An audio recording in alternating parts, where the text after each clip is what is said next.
Welcome to Santa Clarita Weekly, where we cover all things local in Santa Clarita Valley every Saturday morning at 9 on KQRU 107.9. Join hosts Tim Haddock and Sage Rafferty as they uncover the latest news, events, sports highlights, and more, keeping you connected and engaged with what matters most in our hometown.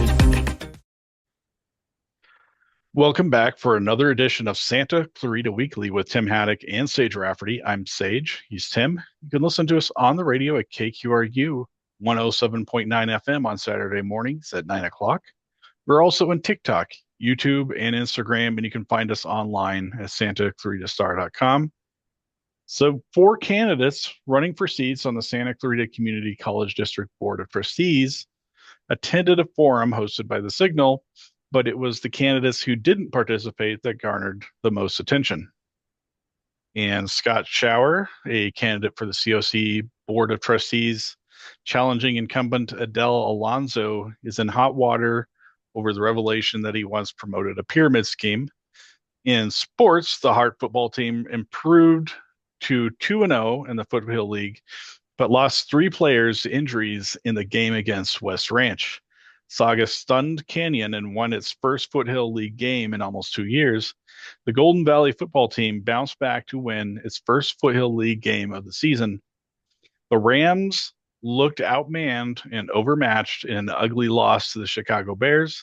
The Dodgers ended the regular season with a sweep of the Rockies in Colorado and have the best record in baseball and a first-round bye in the playoffs. All right, so let's start out and talk about Scott Schauer, who is a candidate for the Santa Clarita Community College Board of Trustees in Area 2, was once involved in what the Federal Trade Commission determined was a pyramid scheme that claimed to produce thousands of dollars for those in the network. Schauer is running against COC Board President Dr. Adele Alonso on the November ballot. Schauer used the Santa Clarita Valley Soccer Center to promote his participation in Advocare, a dietary supplement company that the FTC proved in court made false claims about the amount of money participants earned with the company. So some in the company made no money. So multiple social media posts were revealed that showed Schauer promoting Advocare and recruiting others to join in the multi-level marketing scheme. In a 2022 press release, the FTC alleged that Advocare falsely claimed to offer a life-changing financial solution that would allow any ordinary person to earn unlimited income, attain financial freedom, and quit their job. So the FTC's lawsuit against Advocare, its former CEO and top promoters alleged that the company had operated an illegal pyramid scheme. The defendants were accused of making false and misleading claims about the financial opportunities offered by Advocare, promising unlimited income and financial freedom to ordinary people. However, the FTC found that the vast majority of Advocare distributors either earned no money at all or they lost money. The agency determined that the Advocare's compensation structure incentivize distributors to recruit new distributors rather than sell products to customers. So this pyramid scheme led to many distributors purchasing large quantities of Advocare products they could not sell. And to recruit people, Advocare and its promoters made exaggerated claims about potential earnings and used emotional tactics to instill fear in potential recruits. And the FTC distributed payments to more than 224,000 consumers who lost money to the Advocare pyramid scheme. So while the scope of Schauer's recruitment efforts and financial returns from his network of downline distributors are not fully known, his public presence indicates significant involvement in promoting the venture across Santa Clarita Valley.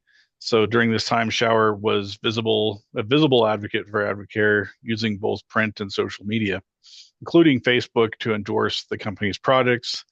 He also leveraged his soccer center as a prominent advertising venue, displaying Advocare banners and promotional materials throughout the facility. Schauer credited the products with his own weight loss and increased energy, often praising their purported health benefits. So we did reach out to Scott Schauer for a statement, and he told us, quote, "I have not been involved with Advocare for many years. I understand their structure has changed, and I am now retired and no longer affiliated with any multi-level marketing company," end quote. So the Santa Clarita Star actually contacted several individuals who were affiliated with Advocare alongside Schauer, but none responded to requests for comments. Dr. Alonso, who Schauer is running against, was reached out for a statement, and her campaign replied no comment. So you can read more about this on Santa Clarita Star's website at santaclaritastar.com. So we want to talk about the forum with the Santa Clarita Community College District Board that the Signal, which is a news organization here in Santa Clarita, held. So 4 candidates running for seats on the Santa Clarita Community College District Board of Trustees participated in a forum hosted by the Signal and focused on finding a new chancellor after Diane Van Hook retired earlier this year. One candidate from each of the 4 districts was in attendance, Darlene Trevino, who's running in trustee area number 1, Scott Schauer, who we just talked about, who's running in trustee area number 2, and Fred Arnold is running in trustee area 3. Charlene Johnson, who has run for Saugus School Board previously, she's running in trustee area number 4. So 5 candidates, including incumbents Adele Alonso, the current president of the board, and Jerry Danielson, who's on the board, did not attend the forum at Grace Baptist Church. Andrew Taban and Tasha Hoggett, candidates for trustee area 3, and Michelle Campbell, running in trustee area 1, did not attend the forum either. So Arnold is the chair of the COC Foundation, and Johnson is a member of the foundation's board of directors. Schauer was previously a member of the foundation, a nonprofit organization that raises funds for the college. The candidates at the forum address the search for a new chancellor for the college district. Diane Van Hook was placed on administrative leave by the board of trustees before eventually retiring over the summer. David Andrus is the interim chancellor, and the district board is going to begin a search for a new chancellor, most likely after the elections in November. However, the board is really not a full body. Only 4 of 5 members are in office. So Chuck Lyon resigned in June, and his seat will be filled in the elections in November. Joan McGregor resigned over the summer too. Her seat was filled by Carlos Guerrero, a professor at the Los Angeles City College, by board appointment just last month in September. So the 4 candidates at the forum also fielded questions about transparency and accountability. The search for a new chancellor is one area that will demand transparency. Finding someone who will be accountable to lead the college in the future and electing board members that to match that accountability were also topics that the candidates addressed at the forum. You are listening to KQRU 107.9 FM in Santa Clarita. You can listen to Santa Clarita Weekly on Saturday mornings at 9 and on YouTube, Instagram, TikTok, wherever you listen to podcasts. So I'm going to turn it over to Tim to talk about sports. Tim? Okay, so it was another exciting week in the Foothill League football season. The Hart football team won its second Foothill League game in a row, but lost 3 players to injuries in the game against West Ranch at Canyon High School.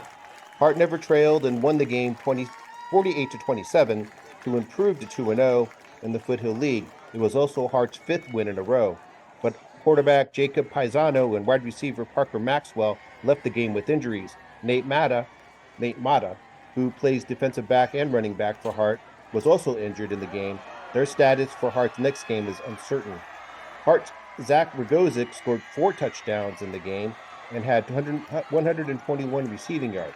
He caught 1 touchdown pass, scored 2 rushing touchdowns, and kept Hart's offense rolling throughout the game. West Ranch's Luke DePerno scored 3 touchdowns, 2 in the fourth quarter, and rushed for 198 yards, but it was not enough for to put West Ranch in position to win the game. Maxwell caught 9 passes for 84 yards and scored 2 touchdowns before leaving the game with a head injury. Paisano threw 4 touchdown passes. His fourth went to Rogozic in the fourth quarter on a play that ended with Paisano taking a hard hit near the sideline. He left the game and did not return. Sophomore Maddox Frismith finished the game at quarterback for Hart. He also took snaps at running back and wide receiver, finishing with 53 rushing yards and caught 3 passes for 44 yards. He led Hart on its last scoring drive to put the Hawks up 21 points and ending any chance of a West Ranch comeback. Hart plays Castaic next and might be without Maxwell, Paisano, and Mata for that game. Maxwell has been one of the best players in the Foothill League with 8 touchdown catches in 6 games and 46 receptions for 709 yards. Paisano passed for 331 yards against West Ranch and led Hart to a 34-14 win over Golden Valley in the first week of the Foothill League season. He threw 1 touchdown pass and scored a rushing touchdown in the game against Golden Valley. West Ranch takes on Saugus and is looking for its first win in Foothill League play. Hart coach Jake Goosen-Brown talked about how his team built the big lead in the third quarter against West Ranch. Tell me about tonight's game. Hart won 48-27 against West Ranch. Jake Paisano, your quarterback, had a great game tonight, over 300 yards passing. Came up with some really big plays for you tonight. Tell me about how well Jacob played for you tonight. Yeah, he's a phenomenal player. He's a great quarterback. I think he's one of the best quarterbacks in the league, and he's putting up big numbers. And he's a smart guy. He's got a great football IQ.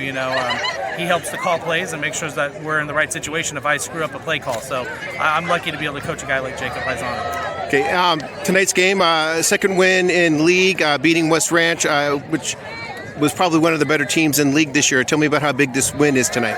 Yeah, it's a great win for the program. It's great for these kids. They work in their butts off, so for them to come out and have the opportunity to compete and then win in the end is great for them. So I'm excited for them and all the work paying off that they've been putting in. Okay, and then that third quarter, you scored 3 touchdowns. Third quarter kind of blew this game open a little bit. Tell me about how well your kids played in that third quarter and coming out in the second half. Yeah, we knew we had to come out and get the job done in the second half, and we had one setback, and we were able to bounce back and keep fighting and find a way to put the ball in the end zone. And our defense made some critical stops, and they scored on defense, which increases your odds of winning a lot. So it's great to have a defense that can step up as well and make plays. And Maddox Fritzmith talked about how his teammates approached the second half of the game and came up with some big plays. Can we start off by telling me about how you guys won this game? I know you guys came out in the second half and third quarter, scored 3 touchdowns, had a big quarter, and that kind of set the tone for the rest of the game. But tell me about that third quarter, scoring 3 touchdowns and getting a big lead. Our coach from the beginning of the game said we need to win the offensive line of scrimmage. Said it was going to be smash mouth football. Our O-line needed to drive forward, and that's what they did. They stepped up. We had a lot of guys go down. We needed people to step up. Our O-line, they really stepped up to help drive forward the line of scrimmage that got us yards. Okay. Jacob, your quarterback, Jacob Paisano, had a big game tonight too, but he did get hurt. But tell me about his play in the game and his play during the third quarter to give you that big lead. He's a team player. He really just wants to help us win, so he'll do anything to get the ball to our playmakers. And he did that. He got it to Zach Rogozic, and he took a shot doing that. So. Okay. And then tell me about winning your second game in league. You're 2-0 in the Foothill League now, and I've won 5 games in a row now. So tell me about how well the team has been playing lately and winning this game tonight. Yeah, we're doing well. As I said, our O-line, they need to step up again. We need a new QB to come in, step up, more players. We also just need everyone to step up with injured people and just come out.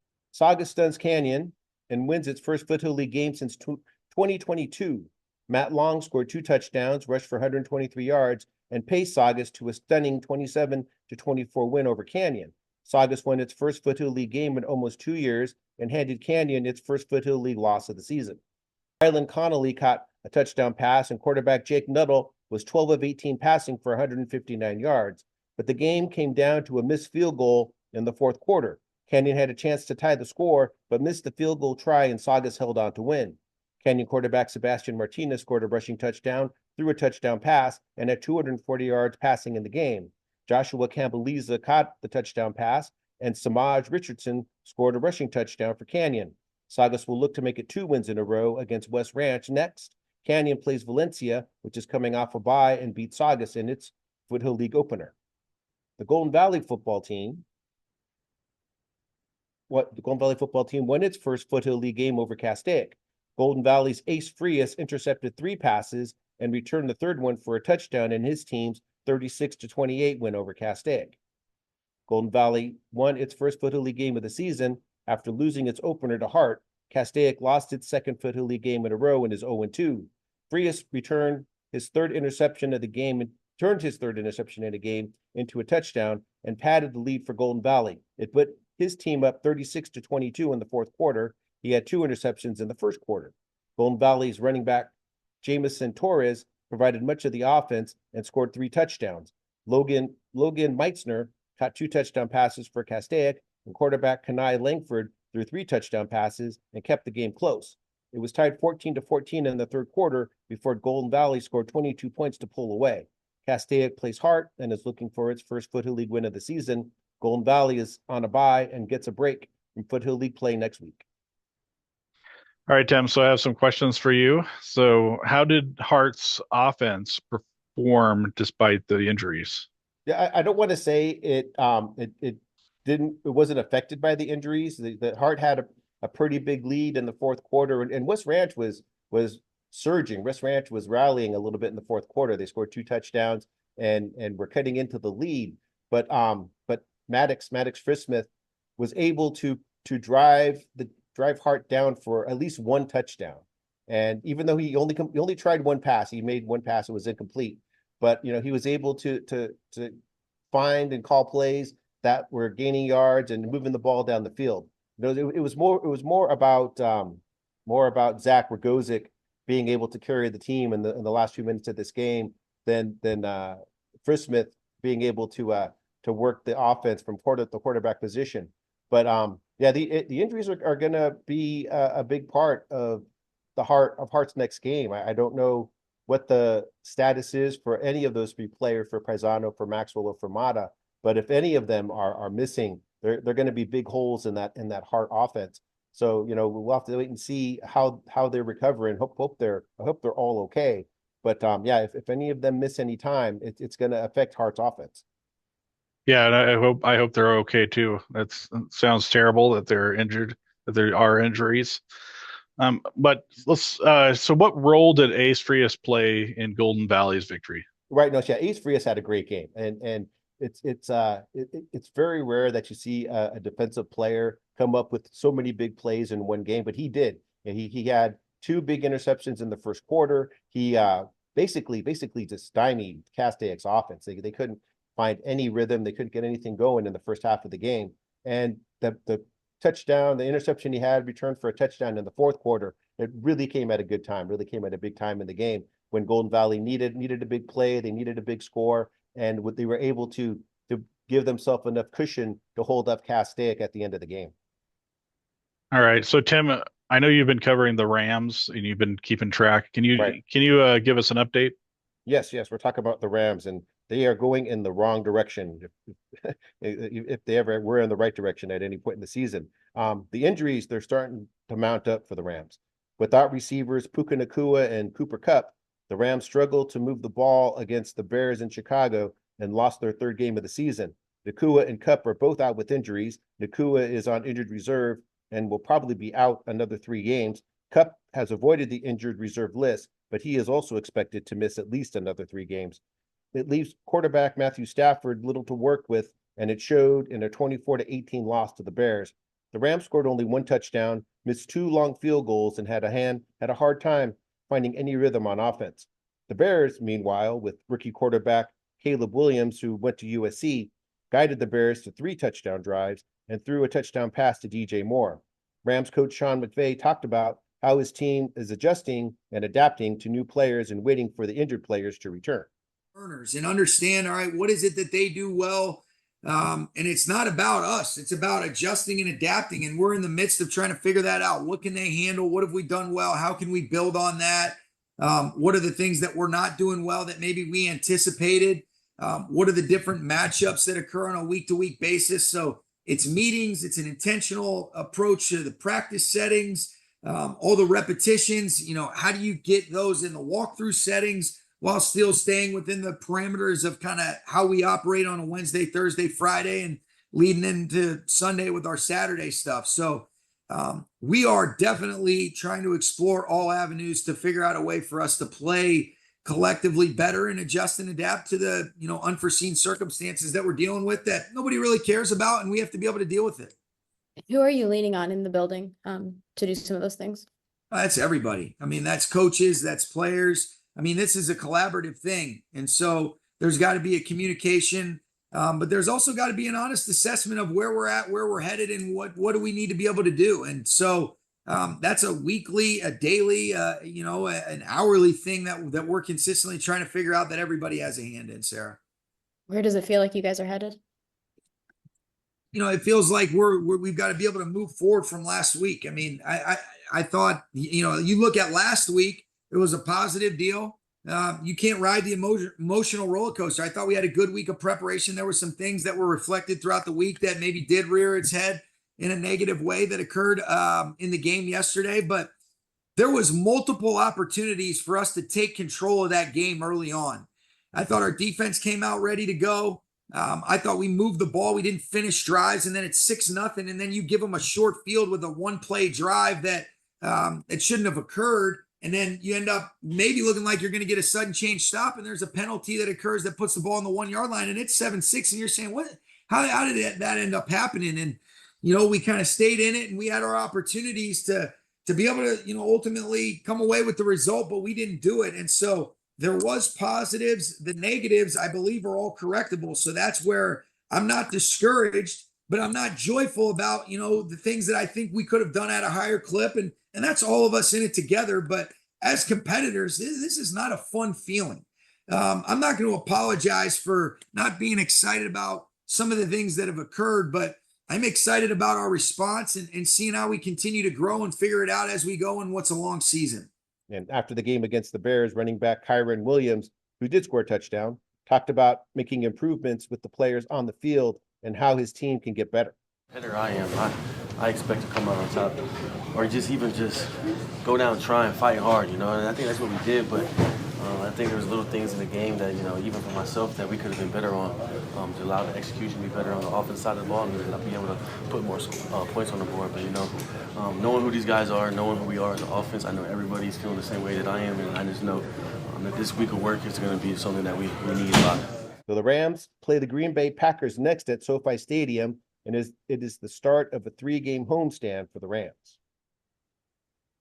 All right, Tim. So how did the injuries affect the Los Angeles Rams' performance against the Chicago Bears? Right. Yeah, no, it's starting to become noticeable that the Rams, that Matthew Stafford has really nobody to throw to, and it's becoming more and more evident. It didn't look like it was that bad against the 49ers a couple weeks ago, and then they were able to come back and win that game. But against the Bears, I mean, it was clear that Matthew Stafford was struggling to find open receivers. He was struggling to get the ball to playmakers on passes. And, this is going to be a problem until Cooper Kupp or Puka Nacua can come back. And it doesn't look like either one of them are going to be ready until at least after their bye week. And that's still, 2-3 weeks away. So yeah, their offense is getting affected by all the injuries, especially to the wide receiver corps. All right. So I'm going to talk about the Dodgers. So the Dodgers won the National League West Championship for the third year in a row for the 11th time in the past 12 seasons. They swept the Colorado Rockies to finish with a 98-64 record, 5 games ahead of the San Diego Padres and in the National League West standings. The Dodgers had the best record in baseball, the number 1 seed in the playoffs, and a first-round bye. Shohei Ohtani, who's everybody's favorite player, right? Shohei Ohtani finished the season leading the National League in home runs with 54, in RBIs with 130, and was second in batting average at 3-10. So Luis Arias of the San Diego Padres won the batting title with a 314 average and prevented Ohtani from winning the Triple Crown leading the league in home runs, RBIs, and batting average. So Ohtani became the first player in the Major League Baseball history with 50 home runs and 50 stolen bases in the same season. He sold 59 bases to go with his 54 home runs. He also led the National League in runs scored with 134 and total bases with 411. And for good measure, he led the league in on-base percentage and slugging percentage. It was one of the greatest seasons in the history of baseball. Now the Dodgers wait to see who they play in the next in the playoffs. They played the winner of the San Diego Padres Atlanta Braves series. The Philadelphia Phillies are the number 2 seed in the playoffs. They will play the winner of the Milwaukee Brewers and New York Mets series. So, Tim, who we don't know who they're going to play in the playoffs, obviously, but who do you think the Dodgers will play in the first round of the playoffs? Right. So, yeah. So the Dodgers are waiting for the Braves and Padres series to end. They'll play the winner of that series. And if the regular season is any indication, the Dodgers would probably rather play the Braves in the next round than the Padres. The Padres kind of had the Dodgers numbers all season. They had the winning record against them, and the Padres know how to play the Dodgers, but even better than that, they know how to beat the Dodgers. So they're a very familiar opponent, and I think the Padres are very comfortable playing the Dodgers. They're not intimidated by them. They're not intimidated by Ohtani, and they're very comfortable playing against the Dodgers and finding ways to beat them. Whereas the Braves are, I won't say they're struggling, but they're probably the least likely team to make the playoffs, or the teams that were in contention. They've been injured. They have more injuries than the Dodgers do right now, and so they were basically scrambling to make the playoffs and limping into the last series against the Mets, and they needed a lot to happen for them to get that last playoff spot and find a way to get in the playoffs. So I think the Dodgers, if they had their choice of opponents, I think they would rather play the Braves in the next round, but we'll see, because the Padres are a good team, and I don't think the Padres are going to be an easy out for the Braves. All right. So I'm just going to go ahead and say that I think that Shohei Ohtani is going to be the number 1 Halloween costume, at least in LA County. I think it's going to be one of the top. But folks, that's our show. So tune in next week for more discussions about the news from Santa Clarita. You can listen to us on the radio at KQRU 107.9 FM at 9 on Saturday mornings. You can also watch us on YouTube, TikTok, and Instagram, and listen to us on SantaClaritaStar.com, wherever you listen to podcasts. So leave us a comment and be sure to subscribe to Santa Clarita Weekly Online. Thanks for listening and have a great week. Thank you for listening to Santa Clarita Weekly. You can watch the show on Santa Clarita Star's YouTube channel and Facebook page, as well as listen in on the radio at KQRU 107.9. Visit SantaClaritaStar.com for more content and tune in right here to KQRU 107.9. A new voice for Santa Clarita.